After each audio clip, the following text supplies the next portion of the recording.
podcasting equipment because I've done a podcast with one bra from the UK, and the phone audio was so lacquer. It was so genuine compared to the pro equipment. But anyway, we're back. We actually, that other part did get recorded from earlier on, so it's cool. We can just carry on from where we left off. Okay. Oh, thank you. Thank you very much for that. Um, so I'll jump straight back in and ask what I was going to ask. Dylan, now that I know the other information that you shared with me, I just want to ask, uh, did you get paid? He said that this will pay you for that gig. The child style famous. We're gonna interview him at some point, sir. We're going to interview What you. happened? We're going to ask him. You did. I did a few. I did more after that. I did a couple Yeah. of those years after. Yeah. that. So, I'm hoping that this series goes lacquer so that we can interview you again for the sequel, for part 2 of this limited series. Me and Charles Styles actually don't see eye to eye. Oh, only you. You think only you. I'm not the only one. I fought with the man of God. Nah, but I'm actually. I want to. also random Facebook arguments because that's I think that's how our connection ended. Facebook. No. Us was serious. There was Okay. Mine is there was mild. beef. Yeah, but I want to interview him. Like I definitely want to interview him because he's one of those. Like we need brainers like that in the community. Like the people that they just do things. Like they just have the courage to do things. Like I don't think Proudly Colored would have happened without Charles. It's mad because like people like that make the shows happen. And then there's all sometimes some background drama which we'll discuss with him when it comes to that time. But it's like that thing wouldn't have happened. There's a vision involved. Yeah. He's got things. He had the things. He even had a brand at that. But then he did his own thing behind the scenes. as advice, as advice. Like, and then Knight did it. yeah, bro, that's a classic example. I think in entertainment history, if we go back in time, the Suge Knight archetype was there, like in lots of these situations. Now, so Dylan, like when you did Proudly Colored, how did it have a positive impact, measurable positive impact on you going forward after that? I got a little Durban famous. I'm not gonna lie, I got a little Durban famous. Sure. The next time I went to Durban, I was like, oh, people know me. Some kind of people know me. They're like, the guy from People of Colored Comedy. I mean, Proudly Colored Comedy. No, I think Durban people are loyal that way. Like when it comes to, we're very set in our ways. If we know that these 3 people are on the lineup, we're there. Yes, that's true. I think that's South African audiences on their own, man. Like they they're very about their favorites. But like, I mean, Dylan, you become a Durban favorite. Besides your own shows, Olifants in the Room, like you got a decent response when you came there to Durban, right? Yeah. And there's something besides your own good kid. Yeah, good kid, Mad City. Yeah, I was like, you got decent, you got you got good responses. But I'd say even besides that, like when we were doing like a Brainers at the Bat lineup, if we said Dylan Olifants is performing or Dylan Olifants is headlining, people would be excited for that. Yeah. Is that I like when like after I did like Nationwide, Trevor Noah's Nationwide, there was like it was my first taste of like South African fame.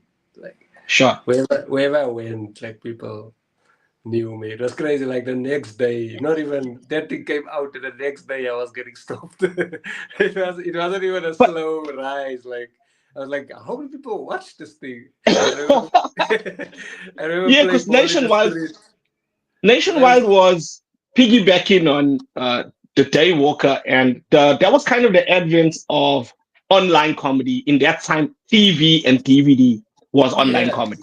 DVD that was the thing, right? That was the thing. So when you did that, that was a big one for you. But now you see, I even told Like, because Madinga, Mm. Loisa Madinga had to be in that show. But then he got an international thing where he won the competition. And he went to to Montreux, eh? I think it was Montreux, yeah. Yeah, Then he was like, he's going there. I was like, bruh, leave that don't do thing. that. Don't miss out on that one, bruh. Stay, bro. Stay. Don't worry about that, bro. Because you're gonna come back to this. In Montreux, you're not gonna be Montreux famous off of that set that you're gonna go do there. Stay, Yes. bro, and record this thing, bruh. Let's record this thing, and you don't know. Trevor Noah's But you- audience is. But you see, there's two amazing. things now, right? And one day soon, CN's gonna write a book with this title, right? But what you just described, let me tell you what you described. That's a thing that we call Kali fame. You're famous in the Kali. Right? Being famous in the Kali is a currency that is, it's priceless in terms of day to day if you want to be that thing. And you said something interesting now. I didn't realize that DVD because when we filmed that DVD, when you watch it back, when you watch Proudly Kali back, they keep shouting out Eldos, bro. It's like the Eldos, like the whole crowd was like an Eldos crowd. That wasn't your crowd. Bro, I'm telling you, like I had never performed to colored people, to that many colored people before that show. I had never performed. It wasn't like, it's just because I say I'm from Eldos. That's the first time those people probably met me or they came across my work. Because I had been green. I was green. I was trying to do club gigs, man. Mm-hmm. But now, so when I thought that DVD was everywhere. You see, and this is because I'm from Durban. So because that thing was everywhere in Durban, and like somebody's cousin from Australia is sending me, except we got this thing here in Australia, except we watching this thing here in Mauritius. Like that's I thought it was broader and had broader appeal in that. I think it had a big Durban because my friend, his father, he moved here to Joburg, but his father stayed in Durban. And this is not like years later. This is like in 2018 or 2020 even, before the pandemic hit. He was saying that his father watched a show of mine, Proudly Colored. I was like, oh, his father was staying in Durban. I'm like, oh, okay. His father told me, no, I must keep up the good work. Oh man. 8 years later, thank you. Meantime, you kicked on, you're doing big things. No. All right. So what you did with your share of the DVD proceeds? You got your money. Did you get your transfer? I think I did. It was like a 500 rand or something. It was a small couple clips there. I think it was like a 500 rand. And then I didn't have to invoice for small amounts, eh? Hey, listen to the problem. These got up takes. Would you perform for 500 rand now? If there was another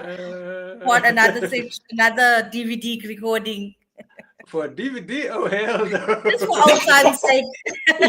You need to add a couple O's on there. I know the money involved in there. The money involved is not a 500 rand, no. That was just me trying to be on the screen. Trying to show my parents I'm doing something. Oh man. There was a now I'm stepping on CN's turf here because you're gonna go to independent newspapers there in Durban. There was a big scandal a couple years back, Dylan, where one of the comedy promoters, I won't name names, there was an expose about how they were bringing in comedians and doing lineups and using council money to pay for venues and all that, and then sponsors and everything, and then they weren't paying the comedians. Yeah. So, and then they were reaching out. Was it? No, that's the crazy part, bro. Like when they contacted me for that story, I was like, this is a mad thing that you're contacting me for. Like that could be anyone. Like there's so many O's that operate like this. Yeah, like a name came in my head, but I was like, no, that person's not from Durban. It can't be. You see, that's kind of the problem that we have here. But so like you looking back on it now, right? What do you think about like the material that you done at that night? Do you? Because I'm using it kind of like as a snapshot for like a moment in time, right? Couple months into your career, we're talking about 15 years ago now, right? Yeah. When you look at that material, do you, how can I put it? Like I know we discussed earlier on that tropo. You cringe? Is it cringe? Would you be like, oh, why did I do that joke? Or I Cringe shouldn't have of done that, that. bro. And I'm like, all those people. I checked that video because that video has like insane amount of views on YouTube. Uh-huh. And I The was like, clip. yeah, why do so many people love this? Probably kind of set of mine. I'm not that person anymore. I'm not that person. I cringe about it. But it doesn't matter. I mean, because that's, I'm asking in the sense that like it's a moment frozen in time. Like at the time when you were doing that, you were new, you were raw, like that's what you was doing. That And it's was something that you, like a yardstick, you can now go back and measure using that as from there. sure. Yeah. I actually someone actually another comic messaged me saying that my set was fiery on that because it It kills was so though. hard. I think it kills so hard on there. But maybe it's because I don't see myself as that person anymore. So it's a bit different when you in retrospect. But I get what the people are going, what the people see in it and whatever. Because it is quite Sure. smooth. But I'm asking because like for me now, right? Like when I watch back, that's it for me. I mean, we're not just talking misogyny, bro. We're not just talking about like flat out racism. We're not just talking about How ableism. much We're of talking that about entire DVD would be cancelled today? yeah. But you see, like, and that's the thing, see, and it's like when I think about it, right? Growing up in a church, for example, you taught homophobia as every Sunday. Homophobia is drilled into you, and then you live your life and you realize, yo, this is stupid. Like, why is this thing like this? Like, it shouldn't be like that. And if we go back now and listen to some 90s rap music lyrics, a lot of people that you're calling legends now. Even if you go back and you watch Def Jam comedy, you're like, Oh, this bruh. guy's a wild thing. And this was But that's my what I'm goat. saying. So Why is my they're not goat wrong saying for this that, shit? though, right? That's what I'm asking you. So when you Def Jam comes is a great one. When you see Martin Lawrence go up there and do something crazy, like you go, yo, bro, what were you doing here? Do you think he's wrong?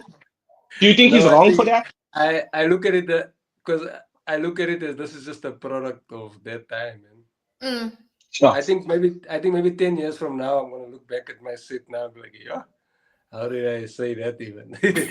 Time evolves, things have moved on and time has moved on.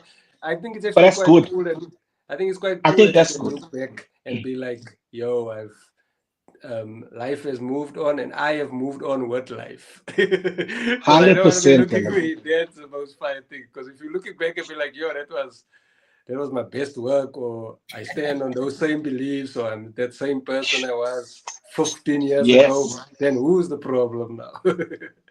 But that's So what progression is, bruh. That's what maturation is. That's how art. So I'm so proud of this moment in time that like was captured there. But at the same time, I go, hey, we were banning about something. I don't know if I let my kids watch it now, but it was funny then. Because you also realize, because I've been watching that, you remember the Steve Harvey show? Yes, I do. The sitcom. The sitcom. Yeah. And I've been watching it back, right?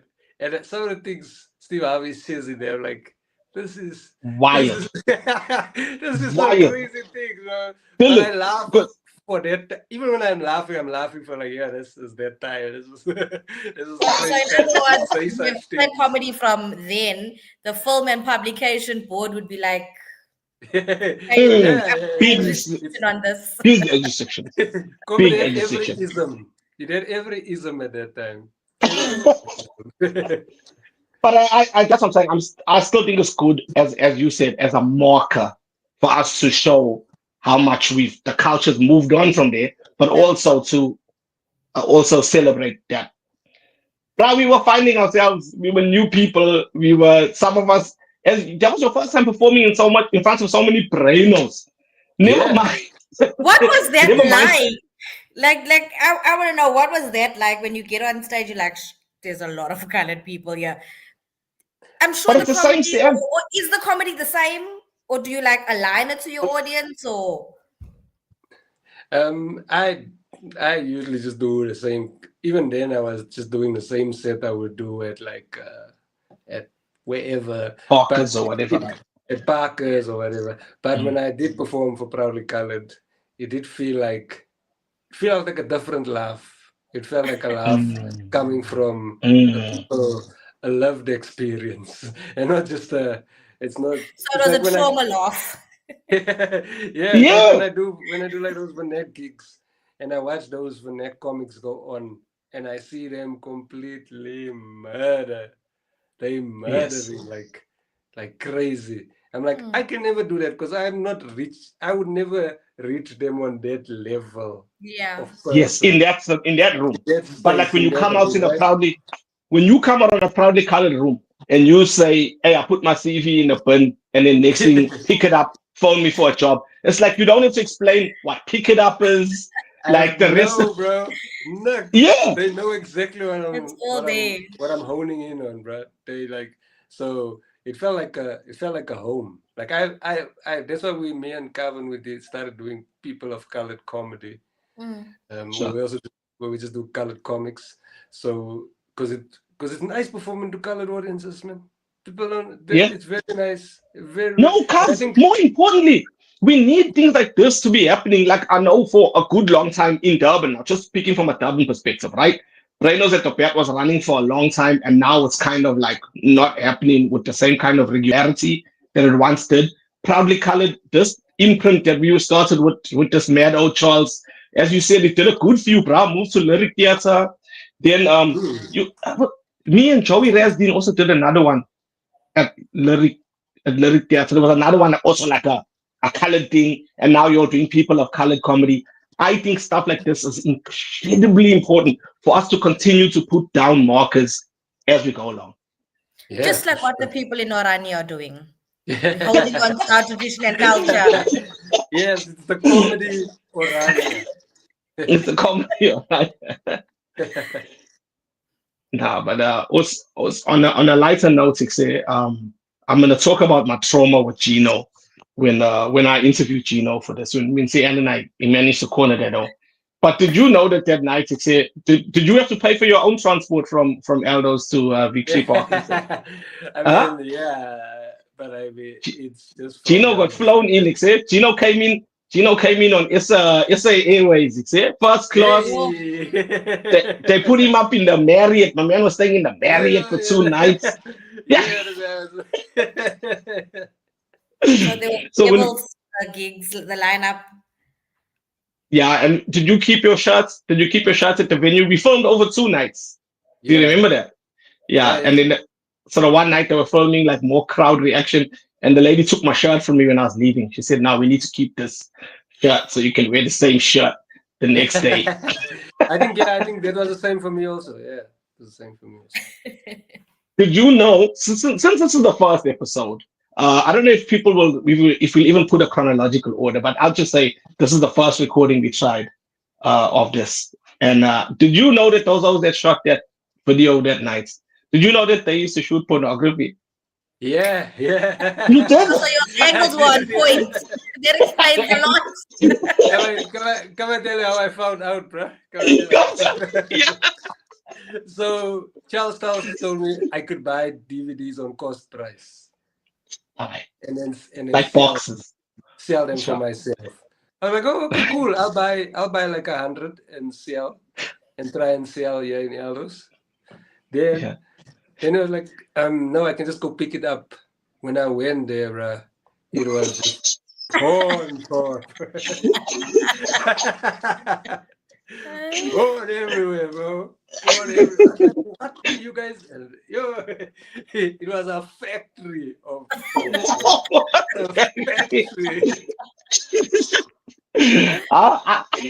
I found out because one of the cameramen told me this is a very different shoot than what I normally do.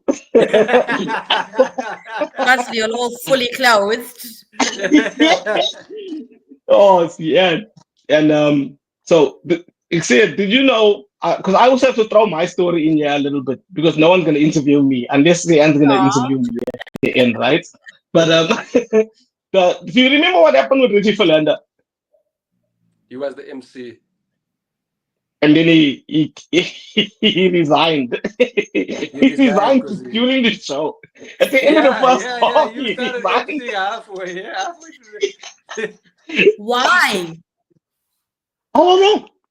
because he wasn't. You He just just- started I don't think it out. I think he felt intimidated by the show itself. Well, again, I'd like to interview him if I can. Like, I'm smart to get as many people as we can here for this thing. So you're You gonna have remember to. the guy was not a comedian, so What? but he did feel pressured to be a comedian that night. He's from your gully now. He's from Eldos. So you knew him From before that? Eldos, You knew he was? I knew who he was before that, yeah. What's he, like a radio DJ or something?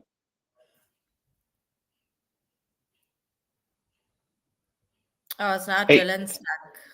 Yeah, Dylan's stuck now. Reggie Philander has hijacked the stream. He doesn't like this conversation weird, but And we were laughing at you and your first world country problems.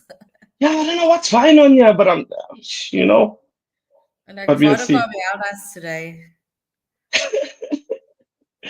Now we'll see what happens. I'm sure Just didn't Dylan know will come it's back up. frozen. He must. But we'll see. He can, because he can see us. He'll spin around and see the guests. But yeah, see, and I was hosting that thing there. There's he. He'll come back now. I was cooling off there in the thing. I thought my night is finished. I hit my sets. I thought I can go relax now. Then next thing they came to tell me, hey, we need somebody from the first half to be the MC for the second half. I was like, Okay. what? And then and the first half was only it was Wayne Melgus, it was Charles Ash, and there was a magician. Yeah. Yeah, so they were like, hey, you were the comedian from the first Kantala. So I had to go to I had no material. Like how Dylan was saying, you only had a 3-minute set. I think at that time I told every joke I knew that night. No, Every sure. single joke that I knew, I had to tell that night. Do you think it's harder being the MC? Because you like stitching all the acts together. You know, emceeing is like its own skill. Emceeing is its own skill. And there's people that are much better at it than I am. In that room of people, like if we had to start at the start of the night, if we had to say, all right, one of you has to be the MC, Richlu would be the MC. Yeah. And Robbie would be the MC before me. And at that time, Gino was hosting comedy in the Armchair. He had like a very popular club going on in Cape Town. So I wouldn't have been the MC if we started the show saying who's going to be the MC. But I'm very grateful that I got the opportunity to MC that night because I got forced into it because I wouldn't normally put myself in that role. But yeah, it was like not for recording, but I was in Cape Town 2 weeks ago. Yassine Bonds, oh my word, if he fell flat, it was that day. Like the people I work with are not comedy people. Right. I felt so sorry for him. And it's like, I understand how hard it is, like the writing and to your audience. Like the people I work with are just not getting it at all. Yes, but that's the corporate thing. Why can't Dylan you back, he said? Sorry, my phone died. Don't stress. But Dylan came just in time for that one. So this was for your job now, see, and this was a job thing, like a work thing, like a corporate thing. So corporates. So you're in a room full of journalists, like editors and whatever else. And I feel like I'm laughing out of sympathy. Like the jokes are funny, but I'm really feeling it for this guy. Yes, because the jokes can never not be funny because he's funny. Like he's a fucking professional comedian and a well-respected one for a long time. But it's just sometimes you get into the corporate space and like if 70% of the room is not getting it, the other 30% are not going to be able to laugh and overcome it. Yes. I think if you like half the room's feeling it and half the room's not feeling it, you can still get by, right? What would you say? My colleague across from me starts heckling. I'm like, please don't do that. He's going to start calling you out. And then we're all gonna be embarrassed to start do that. Sit here and be quiet. I remember my first corporate gig. It was it was way too early for me to be doing corporate gigs. But I But the saw that march, Monday. but Yeah, when they yeah, But I it's like and you you died said, you lacquer. gotta align your comedy for your audience. So if you're doing a corporate gig and it's a mixed bag, you can't only Yeah. cater to Indian people. No one else is gonna get the references. Oh well, let me tell you this, yeah. Let me tell you how shit. I've been at an event Well- where I'm looking at Ryan, I'm like, like people are not gonna catch it. Oh yeah. So Well, let me tell you. I'll Listen to never me. call myself a comedian. Like I did like half shows. Nah, you are a even comedian. You done a to comedian. even try. So I'm not gonna take that. Like that's you guys can continue that. That's Well, my thing. But I'm let like, me tell lady, you. do you know who your audience is? Like none of us got the references. She was Oh, yeah? making the 4 Indian people in the corner laugh, and that was it. Oh, The okay. rest So you of us must be like, where are they broader. bringing the rest of the food? Well, listen to this, yeah. I got booked once for a golf day when I was like new to like comedy, right? I got booked for a golf day. Dylan, you done a golf day? I've never done one. No. Right. So I didn't know what happens at a golf day. So I literally sat and wrote 30 minutes of material, all centered around the game of golf. Directly at our parts, I came up with such lucky jokes. Some of those jokes I actually ended up doing them in my sets. And I went to the golf day armed with this secret knowledge that these people are not going to be expecting it. And I went out at the golf day and did my golf jokes. And I died in a way that is like make you want to retire from comedy. Like again, like for a second time, I died so badly. Except Dylan, now you know this pain. You died. You finished dying. Now and you dressed lacquer, so you're smelling nice. And I'm sober because you don't drink at corporates and all that there because I'm driving home. I driving home in a suit, a nice suit. Sad that I died. Next day, I'm performing in Pietermaritzburg at a big event at Hawthorne at the school there. Hawthorne School, right? And I get there and it's, Dylan, it's just my people, bro. It's Maritzburg, Reynolds, it's in the galley. Everyone's there. Everyone's excited. Top lineup. And I'm standing in the lobby because I came to give somebody tickets from Maritzburg, my cousins. And while I'm standing in the lobby, the people are filtering in. The music's playing. Everything's lacquer. One of the brainos that's there was at the golf day the day before that, right? and shouts across the lobby, "This song's in the show." This song is shit. Oh wow! My heart. I was like, can't. You can't even see for you. You're amongst family. You don't let family secrets out. Yeah. Just tell your bro that, or tell the lady you went to. You need to shout that across the lobby. Like, yesterday, say, like I admit defeat, and I got defeated yesterday. Let me start off like. Oh man. Yeah, but that's brave. How do you come back from something like that? Next show. Just go to the next show. Go to the next corporate. Or you post on Facebook. Or you Tough night. Tough night tonight. I'll come back stronger. R.I.P. to this set of jokes. You want your comedy brethren to come pick you up in that moment and say, "But now, Dylan, we know." Don't worry. Yeah. I don't know what I Don't let the good gigs. Don't let the good gigs go to your head. They don't go to your heart. You were saying, I don't know when I bombed at that corporate. Yeah, I was bombing. I had to do 40 minutes. Straight. Well, I got to the That's corporate. a one-man show, bro. I got to the corporate and told them, I got to the corporate thinking I'm going to do 10 to 15 minutes. Shots. And that lady's like, "No, we booked you for 40 minutes. I was like, and then I was with Ryan Hardwood. And then he was like, "Can you do 40 minutes?" Right? I don't know, but we'll try. We're gonna see, yeah. We'll see. I'll see. I'll mix it up. I'll mix it up there. Some crowd work. Throw some crowd work in. And Yeah. get it going. Right? Yeah. I'm telling you, 3 minutes in. Not a single laugh. 3 minutes in. When the clock struck 5 or like 6, 7 minutes, I just saw Ryan go. Oh, Come I off. went, Yeah, just come come off. off. There's no point. Come Yeah. off. Come off. It's not worth it, bro. Hey, I was say. like, but I still got 30 minutes left. Nah, do you take think it. I mean, come on. Like my dad used to say, oh, but you know, if people are going to a comedy show, they condition their mind to know I'm going to a comedy show. But I Yeah. mean, if you add corporate and they're like, oh, there's a comedian coming, surely you should be able to, oh, I'm gonna laugh. He's gonna say something funny. Some people fold their arms, like they mentally fold their arms and say, Oh, "Oh, he's a Yeah. comedian. Let's see." Like that's the Also, attitude. the thing is with a comedian, sometimes that the people who booked you are forcing comedy on those people. Yes, okay. they never ask for that. They're not the So type you're of like, people that. yo, I did a corporate where I had to tell the DJ, yo, just shut the music now. You know, the people went, ah. I was like, okay, this is gonna be rough. I'm stopping their party to go tell them jokes. Ay. And I struggled.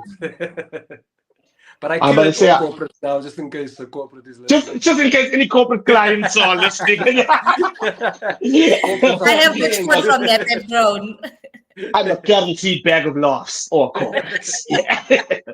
But I'll say thank you for your time. But before we go, I want to ask you something, right? Like as a colored person, as somebody who's proudly colored, as somebody who's what's your new show? Colored people of comedy. People of What's it? color. People of People of color. color.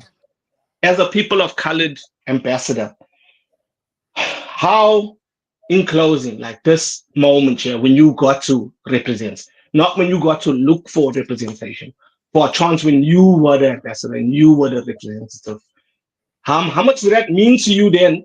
And do you still put that into your art now?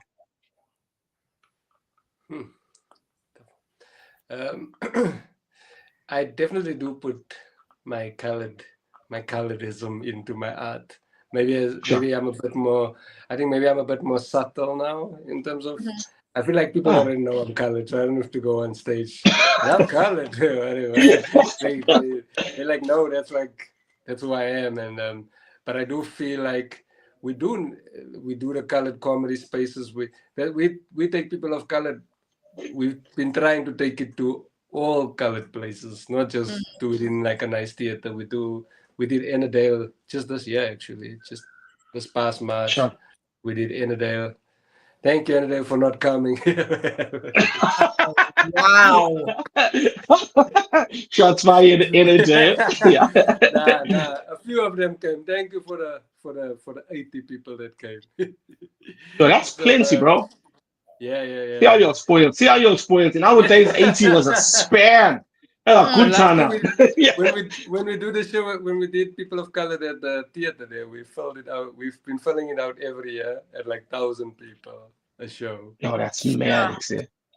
And it's just 1,000 colored people, like just colored people from everywhere, from Ennerdale. They'll drive there, but they won't drive to the local mall. Around the corner. Because it feels different, bro. It feels different. But Yeah, it's a night out. yeah. So yeah, man. I always know that I'll always speak on colored identity and maybe sometimes sometimes I deliver a colored message outside of the things. Sure. Some of the things that we said, they're proudly colored. Yeah, because like we do dabble with like negative stereotypes. I mean, you can't ignore them. Like you can't just try and say, I'm gonna be a colored comedian that's never gonna address the things that people like. I mean, you have to do it one way or the other. You either need to join, you need to mock it, you need to join in with it, or you need to debunk it. But you can't ignore it, bro. Like that's not possible. Because the stereotypes do come from an honest Sure. an honest place, but it doesn't tell the whole story. That's the Right. problem with stereotypes, is that it gets you get paints the whole story. It's almost like this is all colored people are. That's just not the truth at all. But Sure. stereotypes do come from an honest place. We can't lie and say there's no colored criminals or no, you know what I mean? We don't get angry. But all those stories come from us, also from a different place and different. It comes from a long history of who we are. Sure. So But you that's can't you can't ignore it, but you also can't reinforce it. so let me ask you a question, bro. Like when we did this show, we were all new-ish. We were all starting out. We got pulled into this event by Charles Stalls and the pornography people, and like we just rocked up there to do this thing that we love, right? So do you think now when you look out on the landscape, do you think that there's lots of like, yeah, I won't say younger, because young is not necessarily everything, but would you say that there's some newer comedians, some people who have that inside them? Because we smart to laugh, bro, and we smart to make jokes as brains. Do you think there's some people out there, like, who's gonna do that for them? What's the spaces now for newer people to come into the comedy scene? Hey, there's a space called People of Color where we put up two new guys. There you We go. put up There you go. put up two new guys. I'm in Jedial, and we put up Jedial on there, and we put Dakes on there. Those are both Sure. new guys, like new. Jedial not new. Yeah. We know Jedial from the Kali fame. Jedial was one of the most famous O's in the Kali for a while. Jedial had his own catchphrase, see? Back in the day. Yes, your Bali's a panel beater was a catchphrase. Really? Your Bali's a panel beater was a catchphrase. But no, you are right. Tell us all this. Yeah, but Jonathan, because he came in, hey, you'll say, and how old was Jedial that time? Like 13, 14? When he started doing comedy? Very young. And then like he went away for a long time. So yes, this version of him now, this is a different. It's a new version. So we put up two new acts and then 3 established colored comedians, and then so we try and make a platform for the new guys, because there are new colored comics. Well, Jedial and there's some new there's not enough, I would say, but like, there's not enough coming up. And Joburg, and as you know, the Joburg comedy scene is I don't know if you noticed, but the Joburg comedy scene has quite struggled ever since COVID. That's everywhere, B. That's everywhere. Yeah. Yeah. So so there's not been that many new young colored comedians necessarily coming up, because they're all out graphing. The comedians, like the established comedians, are trying to find other revenue streams. We can't be blaming the new O's for not putting in the work. Like there are not many rooms in Joburg right now. In Joburg, we only have like consistent rooms for the week is 3. We have 3 consistent rooms. That's fucking horrible when you think about it. See, and there was a time when I was a full-time comedian, when I was only doing comedy. There was a time where I go, hey, I'm not making no money. I'm looking at my diary. I got no corporates. I got no nothing. I need to make like 5 grand. I could come to Joburg, phone Kate and say, hey, Kate, what's the spots looking like at Goliath in this period? And you get what I'm saying?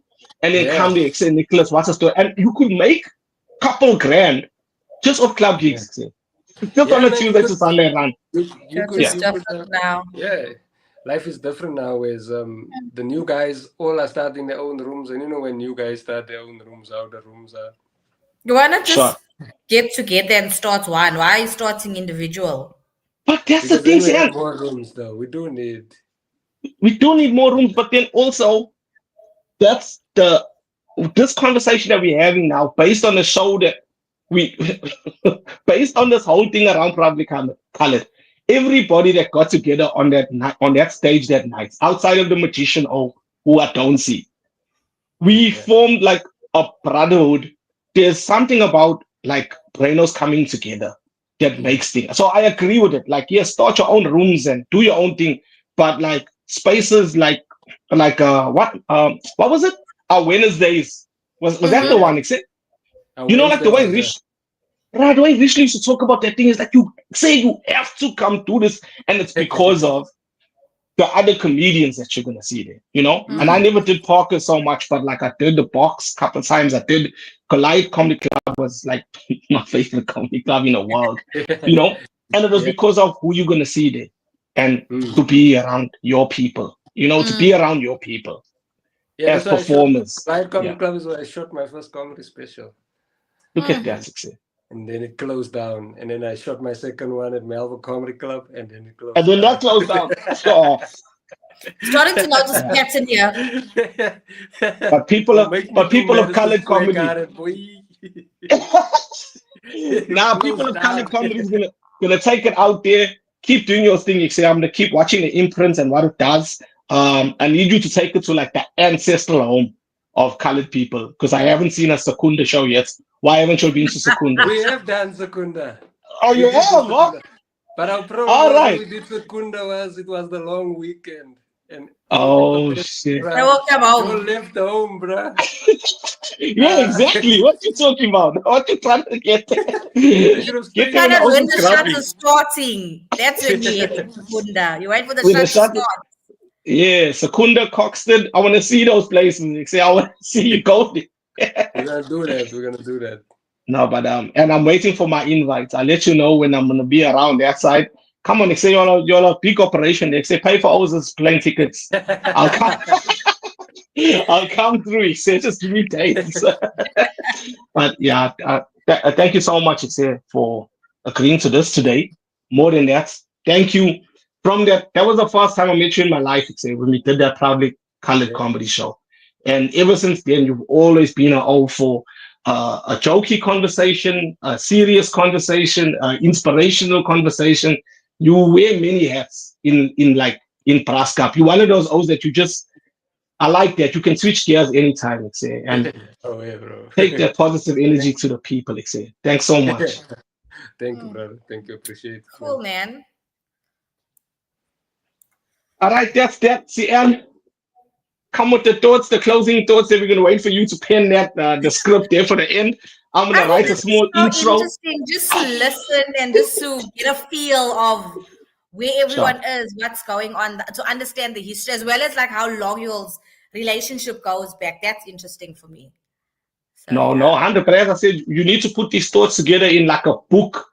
Later on, we're gonna document this, and then I'll write an intro. So by the time you listen to this back, Dylan, there'll be an intro, and we'll try and fix that flop there in the middle when the Gremlins try to defeat us. Yeah. What you can do is just insert some love music, and then onto the next one. The transition onto the next one. Transition. Okay. Thanks so much, I'm sure it's. Look after yourselves. Laka. Bye. Bye. Bye.